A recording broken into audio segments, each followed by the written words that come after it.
We're out here at the Franklin Cemetery. Mark actually done a little bit more investigating on the place today, and they don't want anyone out here at night. As a matter of fact, if you look right over here, you can see the surveillance in this place.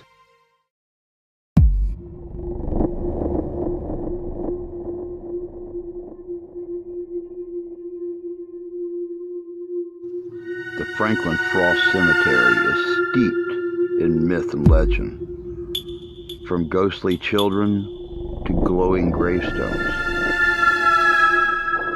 In this video, we're going to do a short investigation of the Frost graveyard.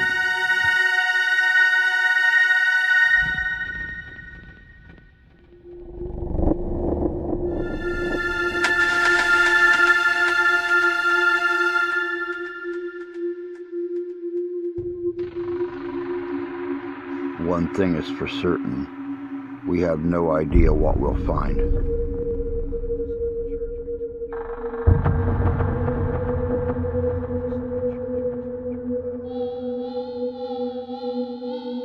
Supposedly the minister had killed two little girls and then later hung himself from that bell tower.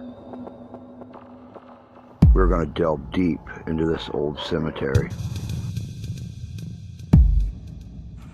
Using the latest technology that we can afford, we are going to step right into the history of this cemetery and see what we can find.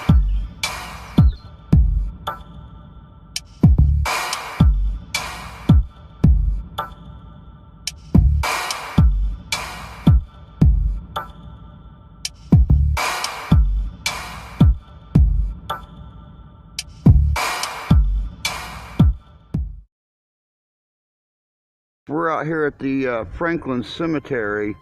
Mark actually done a little bit more investigating on the place today, and they don't want anyone out here at night. As a matter of fact, if you look right over here, you can see the surveillance in this place. This is the church we told you about, where supposedly the minister had killed two little girls and then later hung himself from that bell tower. But they wanted to do the 900 question thing with us, and didn't want anybody out here after dark, but we still promised you guys we were going to come out here, and we wanted to keep that promise. And just do a real quick walkthrough while it's still daylight, see what we can see, and then we're going to head off to another old historic cemetery here in the area. This gravestone right here, the Frost grave, first and foremost, right here by the fence. There's the road out there. This is the one that is rumored to glow a light green at night. As you guys can see, there is a lot of very old graves out here at this cemetery. You can see where vagrants have come in and broken stones and tipped them over and things like that. We even seen some that had iron bar bolted to the back of them to try to keep them in one piece. But you know, what can a groundskeeper do when you've got people coming in trying to destroy a resting place like this? I'm going to do one EVP. We're going to check out this new meter and see what it says.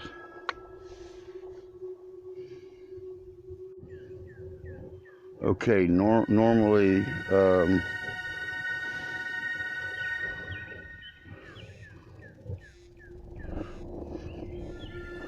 30 to 60 is what's normal.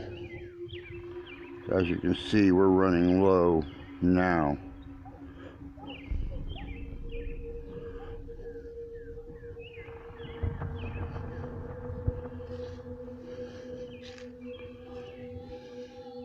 So if you'll hold on for just a sec, I'm going to pause this puppy, and we're going to check out. We're going to check out over at the glowing grave. All right, guys. I just ran a little bit of an experiment with this thing. I want you to watch this meter.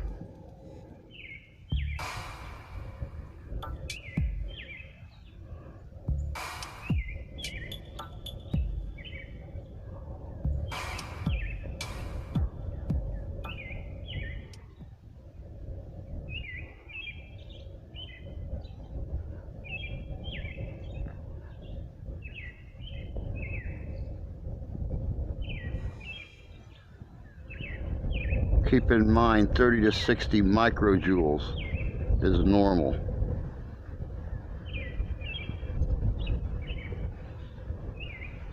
There's 92.3, 92.4.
Picking up anything?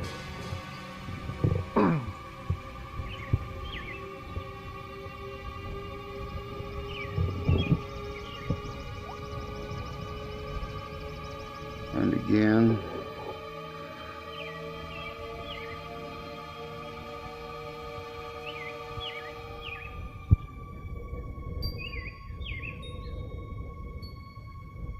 There's your magnetic field.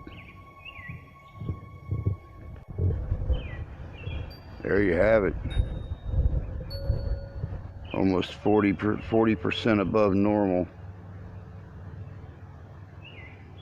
But you step away from it. Watch this.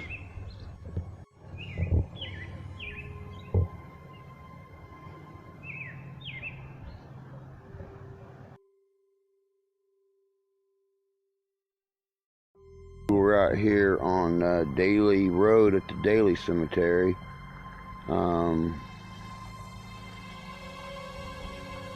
There's a lot of old graves here. Now check some of these out. Right there's the oldest grave in the cemetery. John Pettigrew. Died September 19th, 1838. He was 80 years old at that time. 80 years, 5 months, 29 days. Revolutionary War vet.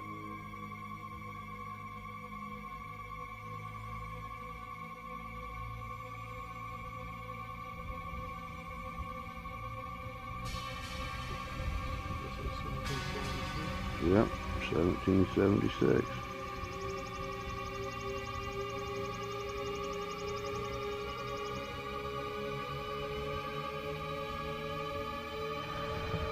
Mark actually just brought up a really good point that I hadn't noticed yet. Check this out. If you look at all these graves, they're all pointing east-west.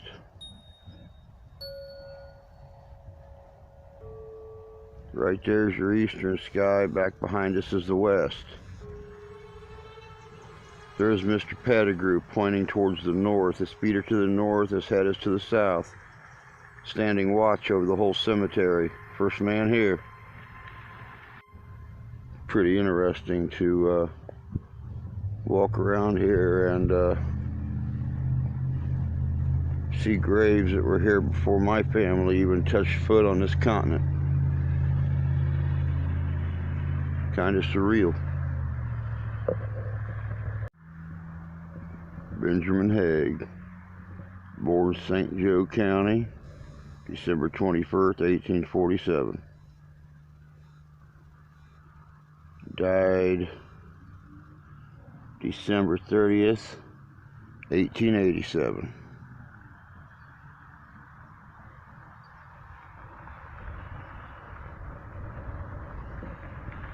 That is, see if we can figure this one out.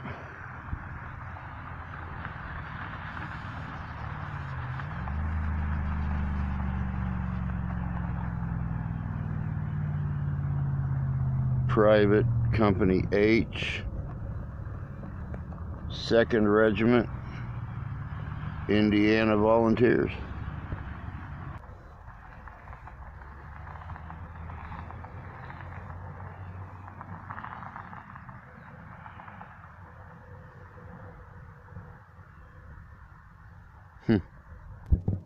You guys want to see something really interesting? Check out the Milligauss. Now watch. We have a grave right here of Hamilton White. He died in 1856, February 27th. Check this out.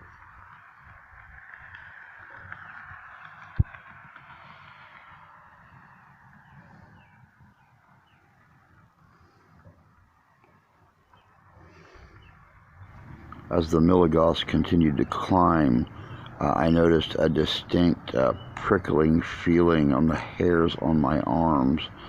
I've never seen readings like this, even on those professional paranormal investigating shows. This one here just really kind of threw me off. Alright, well, as you can see, there's a lot going on here. I'm going to head back to the car for right now and wait for dark. We're going to give this thing a shot. I'm liking this place.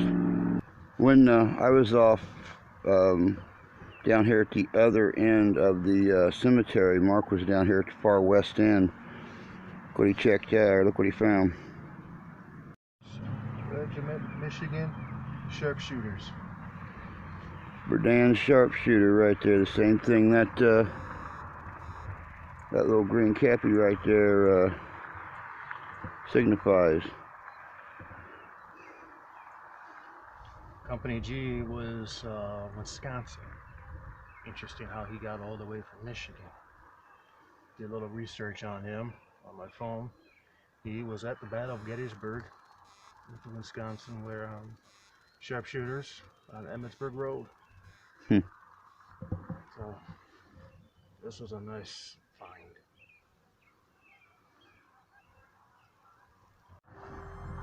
On this very first EVP session on sharpshooter Katie's grave, I set the static level very low and brought the voice recognition very high.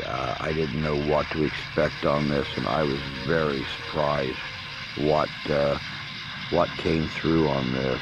I think it was a shock to both of us, but sadly a lot of it was not heard with our naked ear and wasn't identified until later when we had a chance to run voice recognition. And while we were editing the program, I was shocked at some of the words that actually came through.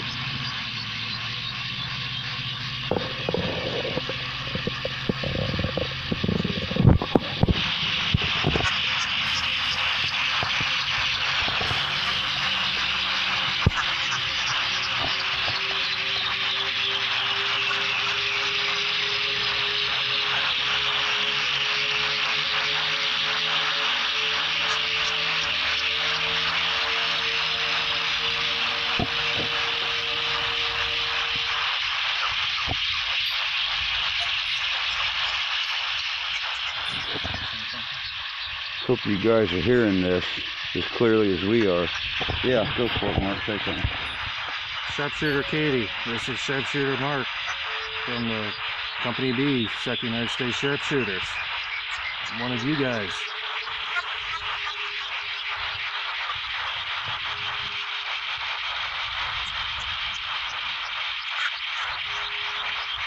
Will you say something?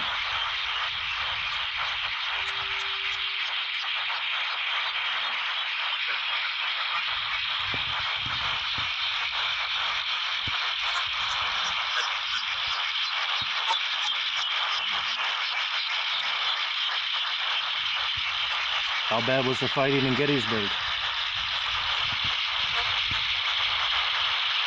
We're going to give this whole operation a rest until it gets a little darker. We've all of a sudden got a mist out here, periodic, depending upon where you're walking in the graveyard.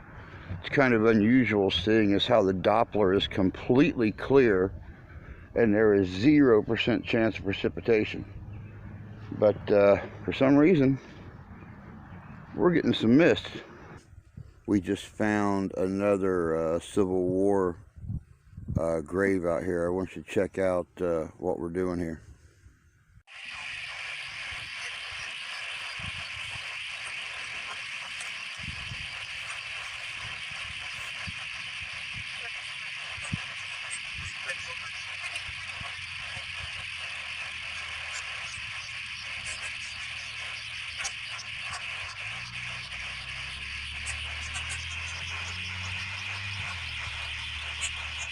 Did you fight in Shiloh or Vicksburg?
Can you talk to us?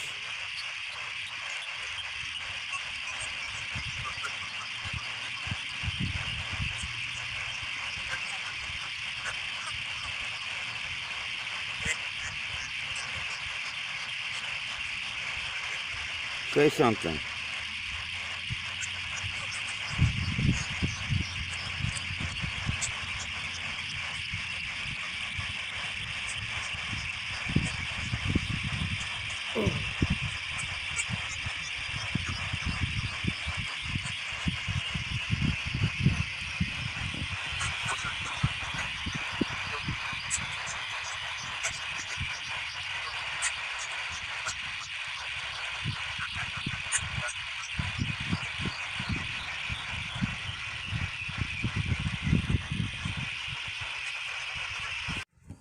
Check this out, guys.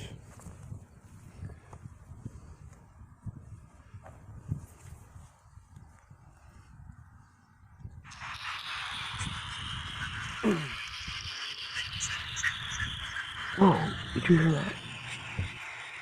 I could only assume that easy it was in direct response to me grunting in pain when my right knee popped while I was bending down to that gravestone.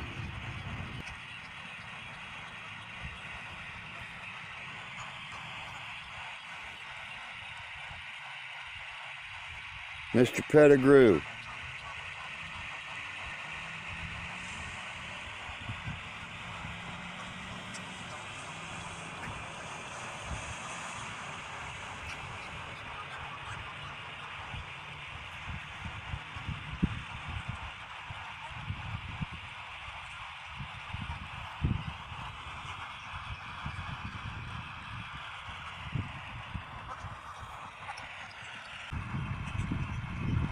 Did you cross the Delaware River with General George Washington?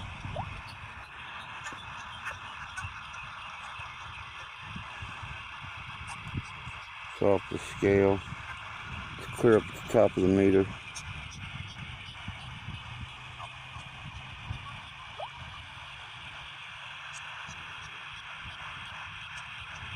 Mid-range.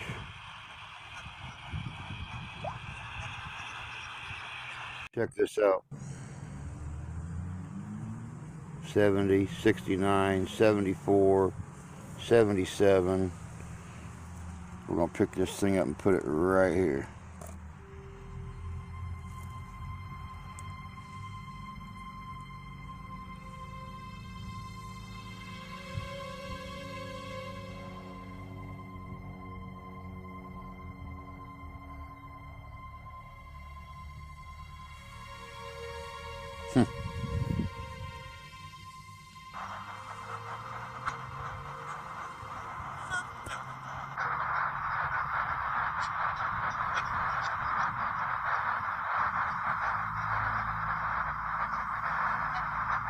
Can you say something to us, soldier?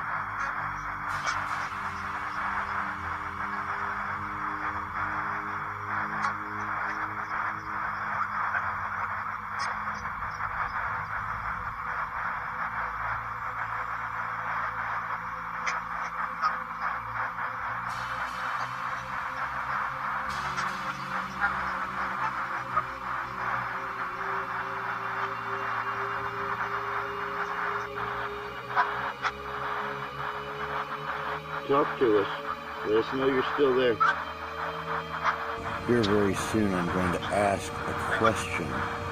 Pay close attention to how the numbers on the meter rapidly change. Can you play with the numbers on the big black box?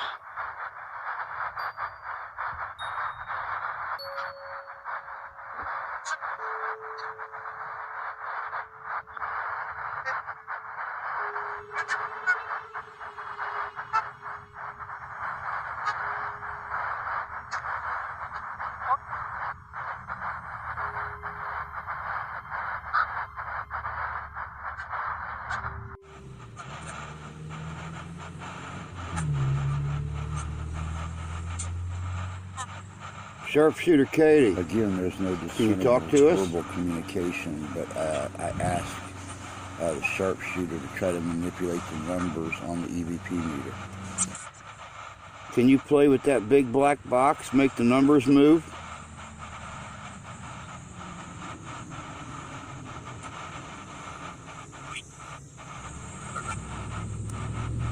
Can you make the numbers go up?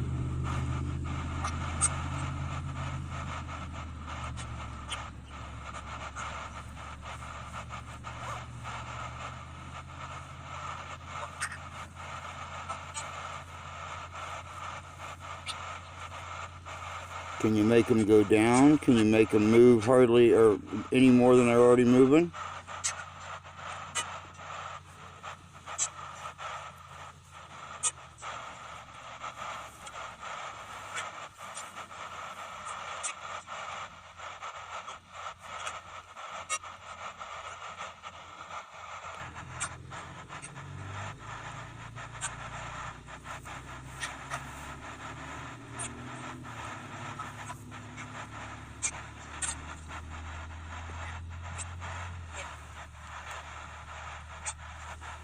Do you have anything you want to say?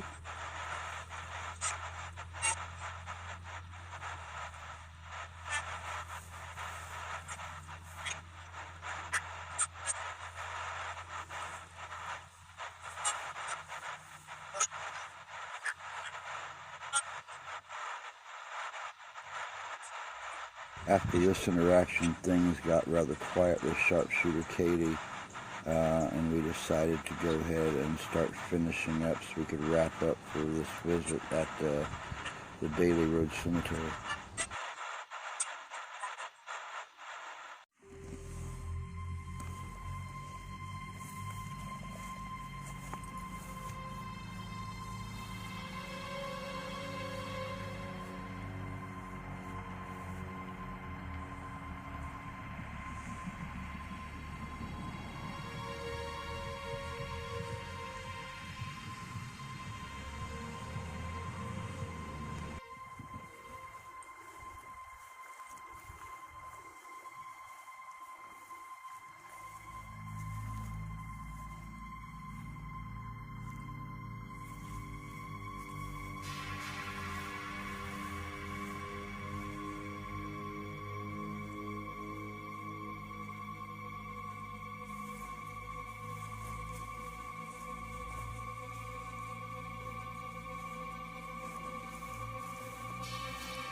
And then right as we were leaving the cemetery, right in the last row of gravestones, we saw this.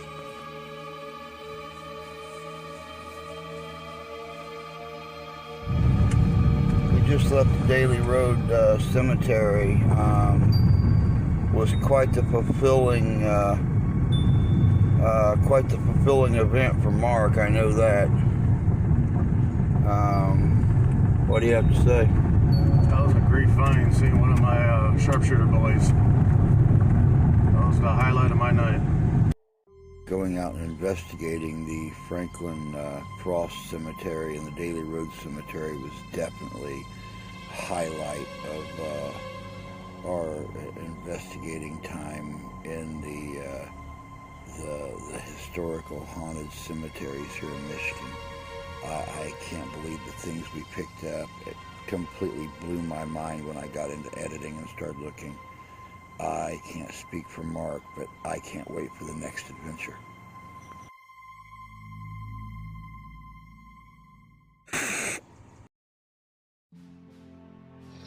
Hey guys, it's Drew with Living History Comes Alive.